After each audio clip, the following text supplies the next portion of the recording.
Hello बच्चों, हम पढ़ रहे हैं अध्याय 5 पुष्पी पादपों की आकार की और इनके रूपांतरण। तो इस अध्याय के अंतर्गत हम लोगों ने जड़ और तना दोनों का अध्ययन कर लिया था। आज हम पढ़ने वाले हैं पत्ती के बारे में। एक पत्ती क्या होता है, यह किन भागों से मिलकर बनता है और ये कितने प्रकार के होते हैं। तो एक पत्ती जो होता है वह तना पर या शाखाओं पर, इनकी शाखाओं की या तना की जो पर्व संधि होती है, इनमें पाए जाने वाले पार्श्व और असमान उपांग होते हैं, इनको कहा जाता है पत्ती। एक पत्ती जो होता है यह तने के जिस भाग से जुड़ा हुआ होता है, जिस पर्व संधि से एक पत्ती जो है वह जुड़ा हुआ होता है, इस प्रकार से ये जिस स्थान से वो जुड़ रहा है पर्व संधि से, वह पत्ती का स्थान जो होता है कहलाता है पर्णाधार। अर्थात पर्णाधार जो होता है वह स्थल जहां पर एक पत्ती एक शाखा के साथ जुड़ रहा है। एक पत्ती जो होता है इनमें पाए जाते हैं डंठल या वृंत। अगर इनमें डंठल या वृंत उपस्थित होगा, पत्तियां जो होती हैं उनमें हो सकते हैं और नहीं भी हो सकते हैं। तो यदि एक पत्ती में वृंत उपस्थित है तो ऐसी पत्ती कहलाती है सवृंती। और यदि वृंत अनुपस्थित है, अर्थात एक पत्ती जो है वह तने में सीधा सीधा लगा हुआ होगा, इस प्रकार से इसमें वृंत उपस्थित नहीं है, तब ये क्या कहलाएंगे, आवृंती कहलाते हैं। तो किसी भी पत्ती में वृंत उपस्थित हो सकता है या नहीं भी हो सकता है। एक पत्ती जो होता है इनमें मध्य शिरा पाई जाती है, जो कि इस प्रकार की संरचना आपने देखा होगा पत्ती में, ये मध्य शिरा कहलाती है और इस भाग के द्वारा ही खाद्य पदार्थों का और जल का और खनिज लवण का संवहन किया जाता है और वितरण किया जाता है पूरी पत्ती में। तो ये जो कहलाती है संरचना वह कहलाती है क्या, मध्य शिरा। मध्य शिरा जो होती है वह पुनः शाखित होकर के फैलती है पूरी पत्तियों की फलक पर, इस प्रकार से फैलती है और इनको कहा जाता है शिराएं या शिरा। एक पत्ती जो होता है उसका अग्रभाग जो होता है इसको कहा जाता है पर्णशीर्ष या पर्णाग्र भी कहा जाता है इसको, पर्णशीर्ष। एक पत्ती जो होते हैं उसमें पाई जाती हैं पर्ण तट, ये किनारा जो होता है वह क्या कहलाता है, पत्ती का पर्ण तट कहलाता है। और ये पूरा संपूर्ण भाग जो दिखाई दे रहा है इस प्रकार, जिसमें शिराएं फैली हुई दिखाई देती हैं, ये पूरा हिस्सा जो होता है इस पूरे भाग को कहा जाता है पर्णफलक।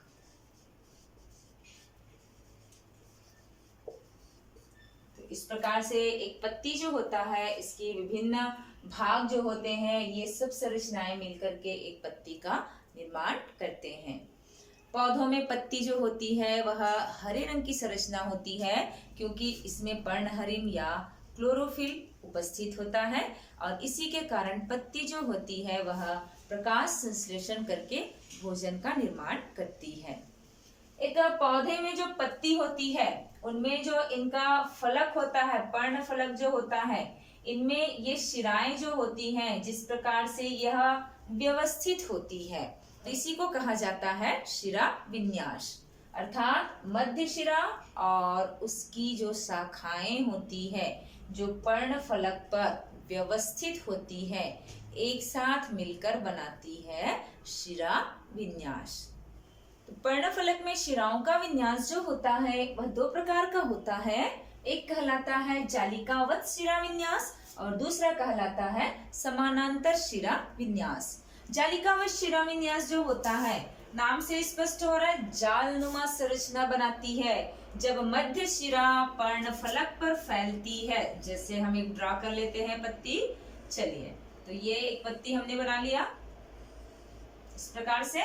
इनका मध्य शिरा जो होता है इस प्रकार से इस पत्ती पर, संपूर्ण पत्ती पर जालनुमा संरचना के रूप में व्यवस्थित होता है। इस प्रकार से ये क्या बनाता है, इनकी शाखाएं जो होती हैं वह पूरे पर्णफलक पर फैलती जाती हैं और ये शाखाएं जो होती हैं वो क्रमशः इस प्रकार से पुनः और शाखाओं में बढ़ती जाती है।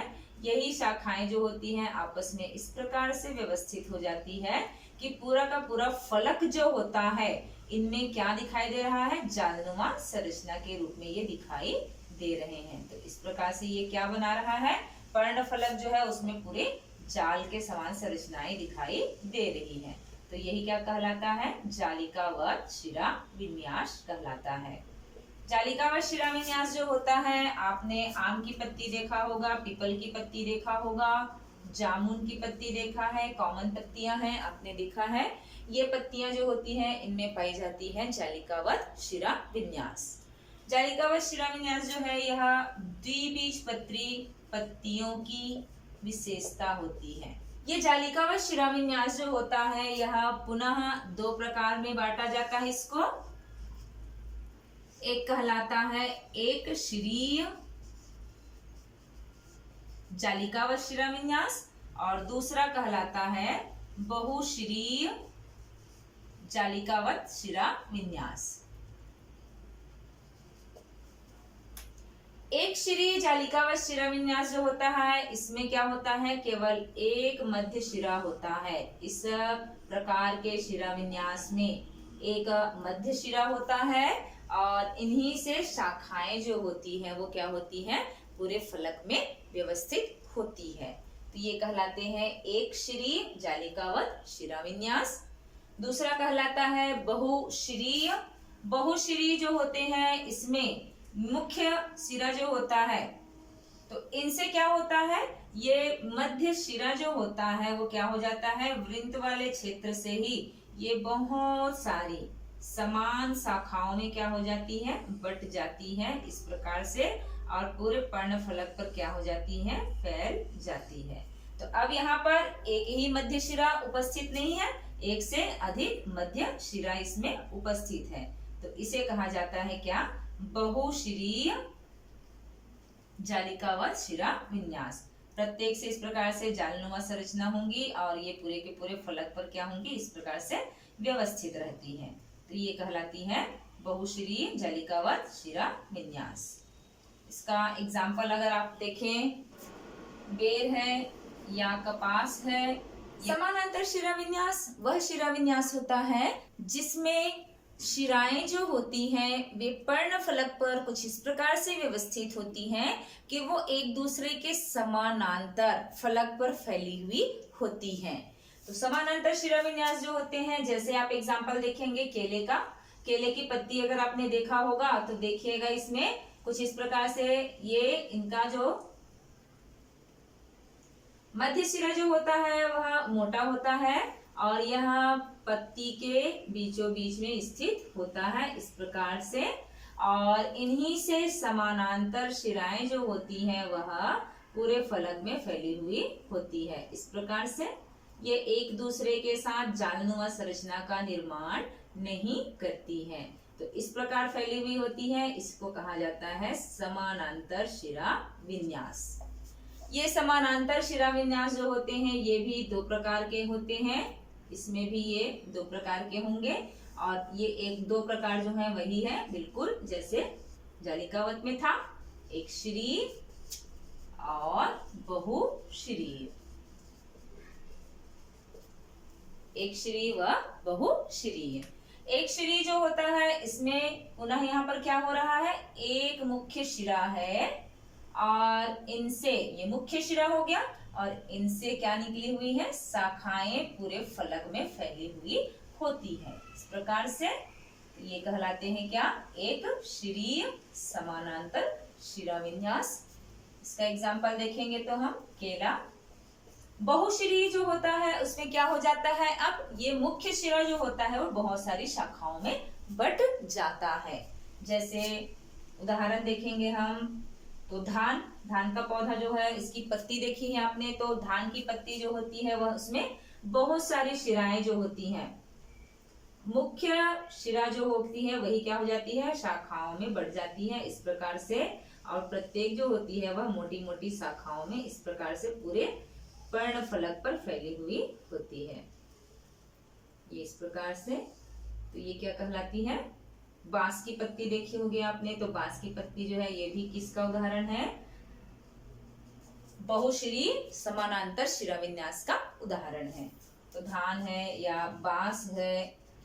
एक पत्ती जो होती है, इसका पर्णफलक जो होता है, यदि इसमें कटाव उपस्थित होता है, और ये कटाव, ये पत्ती का फलक है, इस फलक में यदि इनके किनारे जो है उसमें इस प्रकार से कटाव उपस्थित हो, इस प्रकार से, और यदि ये कटाव जो होंगे वह मध्य शिरा तक नहीं जाते हैं, इस प्रकार बस उपस्थित रहे, वो मध्य शिरा को स्पर्श ना करें, या फिर कुछ इस प्रकार से इसमें कटाव उपस्थित हो, इस प्रकार से।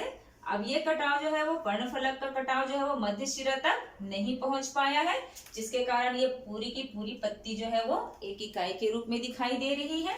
और यदि ये कटाव जो होगा, पर्णफलक का ये कटाव जो होगा, वह इस प्रकार से व्यवस्थित हो जाए कि ये क्या हो जाए, इस प्रकार मध्य शिरा को स्पर्श करे जा करके, तो अब यहाँ पर ये क्या हो गया, अलग अलग इकाई के रूप में दिखाई देने लगा। तो इसी के आधार पर पत्ती जो होते हैं वह दो प्रकार के होते हैं। किसके आधार पर, पर्णफलक के कटाव के आधार पर। पर्णफलक का कटाव यदि मध्य शिरा तक नहीं जाता है तो ऐसी पत्ती को कहा जाता है सरल पत्ती, और यदि पर्णफलक का कटाव मध्य शिरा तक चला जाए और जिसके कारण पत्ती जो है, इसके पर्णफलक जो है वो एक एक इकाई के रूप में विभाजित हो जाए, तो ऐसी पत्ती कहलाती है संयुक्त पत्ती। तो संयुक्त पत्ती जो होती है, इनमें जो मध्य शिरा जो होता है वह क्या कहलाता है, एक नाम से जाना जाता है, इसको कहा जाता है क्या, रेकिस। ये मध्य शिरा जो होता है और साथ ही साथ पत्ती का जो डंठल या वृंत होता है, दोनों मिलकर के एक संरचना बनाते हैं रेकिस, और इनकी जो फलक होते हैं वो अलग अलग होते हैं, और प्रत्येक एक एक भाग जो होता है इसको कहा जाता है क्या, पत्रक या लिफलेट्स। अब ये पत्ती नहीं कहलाएगा, ये क्या कहलाएगा, पत्रक कहलाएंगे। तो ये कहलाते हैं पत्रक। तो सरल पत्ती का उदाहरण है आम है, पीपल है। संयुक्त पत्ती जो होती है इनको पुनः डिवाइड किया जाता है, दो भागों में बांटा जाता है, और ये संयुक्त पत्ती के दो भाग जो होते हैं वह होते हैं पिच्छाकार संयुक्त पत्ती और कहलाते हैं हस्ताकार संयुक्त पत्ती। अब ये पिच्छाकार संयुक्त पत्ती क्या होते हैं, देखिए, एक पत्ती जो होता है यह जब तने से लगा हुआ होता है तो यह किसके द्वारा लगा होता है, एक वृंत या डंठल के द्वारा लगा हुआ होता है। यदि यह डंठल जो होगा या वृंत जो होगा और पत्ती का मध्य शिरा जो होता है वह दोनों जो होंगे वह एक समान हो जाए, एक हो जाए मिल करके और एक रचना का निर्माण कर ले, तो इसको कहा जाता है रेकिस, या इसको मुख्य शिरा भी कह देते हैं। इसमें वृंत और मुख्य शिरा दोनों आपस में मिल चुके हैं। अब इसमें क्या होता है, पिच्छाकार संयुक्त पत्ती में रेकिस में ही पत्तियां जो होती हैं, इसके जो फलक जो होते हैं वह भाग जो होते हैं इसमें लगे हुए होते हैं, इस प्रकार से।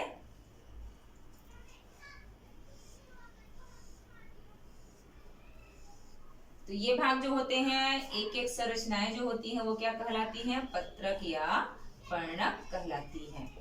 ये पत्रक या पर्णक जो होते हैं, प्रत्येक जो होते हैं वो एक अलग अलग जरूर होते हैं, परंतु एक पत्ती जो कहलाएगा वो कहाँ से कहलाएगा, जब वो तने के भाग से जुड़ा हुआ होगा।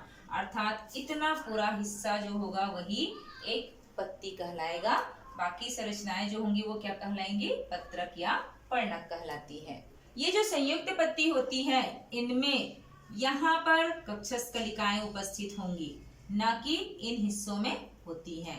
तो इसी से ज्ञात हो जाता है कि ये पत्ती जो है वो सरल पत्ती है या संयुक्त पत्ती है। यदि यह संयुक्त पत्ती है तो एक एक पर्णक के पास में कलिकाएं, कक्षस्थ कलिकाएं नहीं पाई जाती हैं। केवल जहां से वो तने से जुड़ा होगा उसी हिस्से में ये कलिकाएं उपस्थित होती हैं। तो इसी से पहचान सकते हैं कि ये पत्ती सरल है या संयुक्त पत्ती है। तो पिच्छाकार संयुक्त पत्ती जो होते हैं इसमें भी ये रैकिस जो होता है यह डिवाइड हो जाता है, विभाजित हो जाता है, जिसके कारण यह भिन्न भिन्न प्रकार के होते हैं। पिच्छाकार पत्ती का पहला प्रकार जो है उसको कहा जाता है एक पिच्छवत।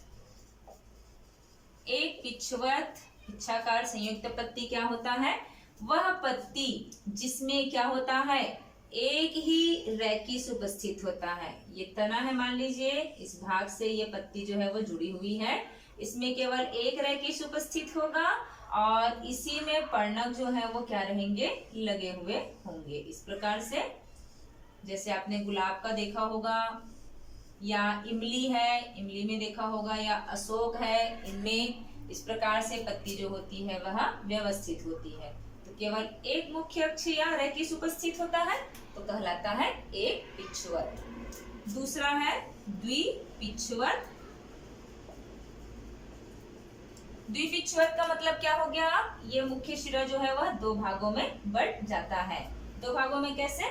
ये लीजिए तना, यहाँ पर ये तना है, इसी हिस्से पर ये पर्णक जो इस हिस्से पर पत्ती जो है वो लगी होगी। तो इनका मुख्य शिरा जो होता है वह पहली एक शाखा और उसके बाद में दूसरी शाखा, इस प्रकार से दो शाखाओं में बढ़ गया। अब पर्णक जो होंगे वो किस में लगे होंगे? इसके दूसरी शाखा पर लगे हुए होते हैं। इस प्रकार से ये कहलाता है क्या? द्विपिच्छवत संयुक्त पत्ती। इसका उदाहरण हम देखेंगे बबूल। बबूल में इस प्रकार का पाया जाता है। तीसरा है त्रिपिच्छवत। त्रिपिच्छवत में क्या हो जाता है? अब ये मुख्य शिरा या रैकिस जो होता है वह तीन भागों में विभाजित हो जाता है। पहला भाग हो गया, उसके बाद में ये दूसरा भाग हो गया, अब उसके बाद में ये तीसरा भाग हो गया। ये तीन हिस्सों में बढ़ गया इस प्रकार। और पर्णक जो है वो कहाँ लगे होंगे? उसके तीसरे भाग पर इस प्रकार से लगे हुए होते हैं। तो ये कहलाता है त्रिपिच्छवत संयुक्त पत्ती। इसका एग्जाम्पल मुनगा। मुनगा में इस प्रकार का त्रिपिच्छवत संयुक्त पत्ती पाया जाता है। और अगला होता है बहुपिच्छवत। बहुपिच्छवत में क्या होता है? यदि किसी भी संयुक्त पत्ती में तीन से ज्यादा भाग उपस्थित होंगे, तीन से ज्यादा हिस्सों में रैकिस बढ़ जाता है तो उसे बहुपिच्छवत कहा जाता है। इस प्रकार की संयुक्त पत्ती जो होती है वो धनिया में या सौंफ जो होता है या गाजर होता है इनमें पाई जाती है। हस्ताकार संयुक्त पत्ती वह पत्ती होती है जिसमें पत्ती का पर्णक जो होता है वह उनके वृंत से ही लगा हुआ होता है। इस प्रकार से पर्णक जो होंगे वो कहाँ लगे हुए होंगे? पत्ती के वृंत और उसके शीर्ष भाग पर। वृंत का जो शीर्ष होता है, अग्रभाग होता है, उसमें पर्णक जो होते हैं वो लगे हुए होते हैं। तो ये कहलाता है हस्ताकार संयुक्त पत्ती। ये भी निम्नलिखित प्रकार के होते हैं। पहला है एक पर्णक। यदि केवल एक ही पर्णक उपस्थित हो, जैसे कि नींबू है, नींबू की पत्ती में एक ही पर्णक उपस्थित होते हैं इस प्रकार से, तो ये क्या कहलाता है? एक पर्णक। इस प्रकार। दूसरा है द्विपर्णक। इसमें दो पर्णक उपस्थित होंगे। इस प्रकार की पत्ती में दो पर्णक उपस्थित होते हैं। दो पर्णक जैसे कि हर्डविकिया, हर्डविकिया इसमें पाए जाते हैं इस प्रकार से द्विपर्णक। तो ये होते हैं द्विपर्णक। तीसरा है त्रिपर्णक। त्रिपर्णक मतलब 3 पर्णक उपस्थित होंगे, जैसे कि बेल। बेल अगर आपने देखा है उसकी पत्ती को तो देखें उसमें 3 पर्णक जो होते हैं वो पाए जाते हैं इस प्रकार से। तो ये कहलाता है क्या? त्रिपर्णक। और अगला है चतुष्पर्णक। चतुष्पर्णक में क्या होंगे? 4 पर्णक उपस्थित होंगे। वृंत के शीर्ष पर 4 पर्णक जो होते हैं वो पाए जाते हैं। जैसे मार्सिलिया का एग्जाम्पल हम देख सकते हैं इस प्रकार से।